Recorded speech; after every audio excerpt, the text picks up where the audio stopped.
On July 24, 2025, Cambodia and Thailand engaged in significant military conflict that many observers have called the largest and most intense violence in Southeast Asia since the end of the Cold War. In just a few hours, hundreds of tons of bombs and artillery were dropped over the region. But what led to this, and why do experts think this could be just the beginning? Cambodia and Thailand are two countries in Southeast Asia that share a border that is approximately 800 kilometers, or about 500 miles long. However, they've had some issues along that border for decades. This area is home to the 12th century temple complex Preah Vihear, which sits atop a mountain ridge along the border. For centuries, this area has been subject to competing claims from both countries, which escalated tensions leading to occasional skirmishes. But it wasn't until 1962 that the issue became more serious. That year, the International Court of Justice at The Hague ruled that the temple itself belonged to Cambodia. However, the court stopped short of addressing the broader land dispute, leaving open the question of who owned the surrounding areas. This lack of clarity allowed Thailand to retain control over the fertile lands around the temple, including crucial water resources, while Cambodia saw its territory effectively reduced to the temple on top of the mountain. This was deeply unpopular in Cambodia. In the years following the ruling, there were numerous incursions and clashes between the two countries over the disputed territories, often resulting in casualties and heightened tensions. The situation remained largely unchanged even after the Khmer Rouge seized power in Cambodia in 1975, despite their own territorial ambitions. During the Khmer Rouge regime, access to the temple was strictly controlled, with only a handful of foreigners allowed to visit each year. It wasn't until 1993, after the fall of the Khmer Rouge and the restoration of a more moderate government in Cambodia, that the issue of Preah Vihear was placed back on the diplomatic agenda. Tensions increased again as Cambodia sought to assert its sovereignty over the temple and its surrounding areas. Clashes between the two nations continued into the 21st century, highlighting the enduring nature of the territorial dispute. In one particularly deadly incident in February 2008, a Thai soldier crossed into Cambodian territory and opened fire on a Cambodian military police officer, killing him and injuring 3 others. This resulted in a full-blown battle between the two nations, a clash that eventually subsided after several days, leaving behind a legacy of distrust and animosity. The dispute over the temple and its surrounding regions has also had significant geopolitical implications. In June 2011, Thailand accused Cambodia of harboring dissidents involved in an ongoing insurgency in the Thai provinces of Yat, Narathiwat, and Patani, all of which lie within the country's Deep South region. The accusation came amidst rising separatist sentiment among the predominantly Muslim population in the south, where insurgents have been fighting for greater autonomy or independence from the central government.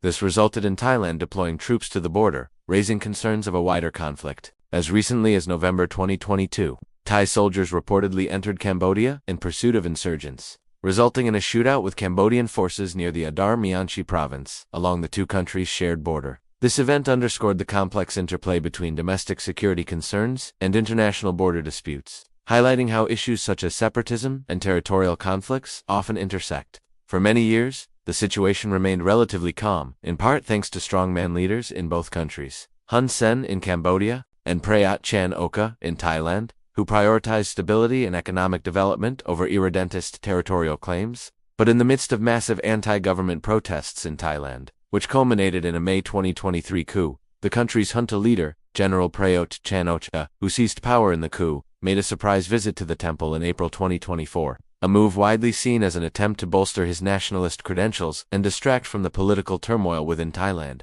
A month later, Cambodia summoned the Thai ambassador after Thai Defense Minister Sosek Kanjanaratana claimed that the April visit had uncovered evidence of Cambodian military activity near the temple, an assertion rejected by Cambodia. The situation escalated significantly in May when the new Thai government announced plans to build a road through the disputed area toward the temple, which Cambodia viewed as a provocation. Tensions continued to rise with each side accusing the other of encroaching into the disputed territory. On July 18, 2025, things reached a boiling point as a result of the planned construction work.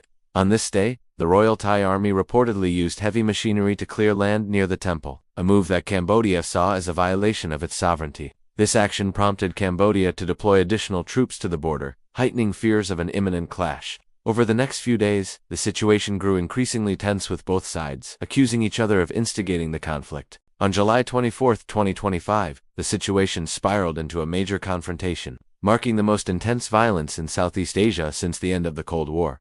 So what happened on that fateful day? Let's start with the immediate events. At around 6 p.m. local time, Thai authorities claimed that Cambodian forces crossed into Thai territory, engaging in combat with Thai soldiers and utilizing heavy weapons such as tanks and rocket launchers. This initial clash quickly escalated, drawing in more forces and heavy weaponry from both sides. Cambodian sources stated that Thai troops had advanced into Cambodian territory. The situation rapidly deteriorated into a full-blown battle involving heavy artillery, rockets, and reportedly even drones. There were also reports of ground infantry battles, with accounts suggesting that Cambodian armored vehicles had penetrated deep into Thai-held territory, raising concerns about the intensity and potential outcomes of the conflict. Amidst the chaos, both governments began mobilizing their forces with Thailand, declaring martial law throughout the country and closing its borders to all non-Thai nationals. Meanwhile, Cambodia ordered all able-bodied men between the ages of 18 and 50 to remain in their home villages, essentially imposing a de facto martial law. Adding to the gravity of the situation, the Royal Thai Air Force conducted airstrikes using its fleet of US-made F-16 fighter jets and Swedish-manufactured Griffin jets. These airstrikes marked the first recorded combat use of cluster munitions by the Royal Thai Air Force since the Vietnam War, underscoring the intensity and severity of the conflict. The employment of air power, and specifically cluster munitions, raised concerns about the scale and nature of the hostilities and the potential for significant loss of life and property. This was further compounded by allegations of civilian casualties resulting from the airstrikes,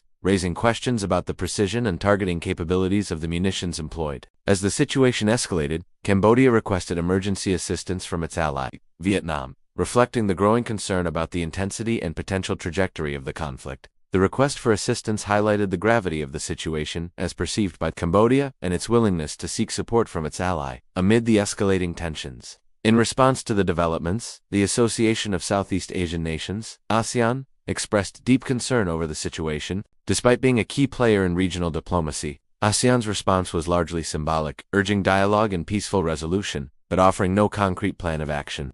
This inaction underscores the limitations of multilateral organizations in crisis situations, especially when member states are directly involved. In response to the violence, Thailand declared martial law across the country on July 25, citing the need to maintain order and prevent diplomatic incidents. This declaration came shortly after the death of a Thai man believed to be linked to the construction of a road in the disputed area, adding another layer of complexity to the conflict. The imposition of martial law highlighted the gravity of the situation as perceived by the Thai authorities and the potential risks to domestic stability amidst the border clashes. Furthermore, the martial law raises concerns about the possible curtailment of civil liberties and rights as the Thai government seeks to crack down on any potential dissent or unrest that could exacerbate the border tensions. Adding another dimension to the conflict, Thailand's Ministry of Foreign Affairs summoned the Cambodian ambassador in Bangkok to express its displeasure over the alleged incursion into Thai territory. This diplomatic protest reflects Thailand's position that the violence originated from Cambodian aggression, framing the conflict as a defensive response to external encroachment.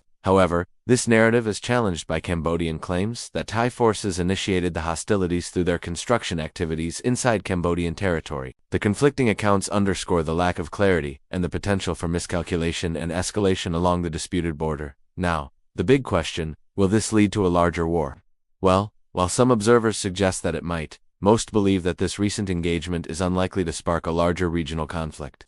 Nevertheless, the fighting has already caused numerous casualties, destroyed homes and essential infrastructure, and left thousands displaced. It also risks reigniting dormant territorial disputes across Southeast Asia. Moreover, the fact that the two countries possess nuclear arms adds another layer of concern. Even though neither country has an official nuclear weapons program, both have the technical means to develop one if they chose to do so. While the immediate future appears to hold more skirmishes and clashes along the border, it seems unlikely to escalate into a large-scale war involving nuclear weapons. That said, the situation highlights the fragility of peace in the region and the potential consequences of unresolved territorial disputes. It also serves as a reminder of the role that historical grievances and nationalistic sentiments can play in contemporary conflicts. As we look ahead, it is crucial to advocate for peaceful resolutions to border disputes in Southeast Asia. Encouraging open dialogue, regional cooperation, and respect for international law is vital to prevent further violence and promote stability. The recent clashes serve as a stark reminder of the human cost of unresolved conflicts and the urgent need for nations to prioritize diplomacy and peaceful coexistence. You're watching this channel, and if you want to see more, please subscribe to stay updated. Thank you for watching, and I'll see you next time.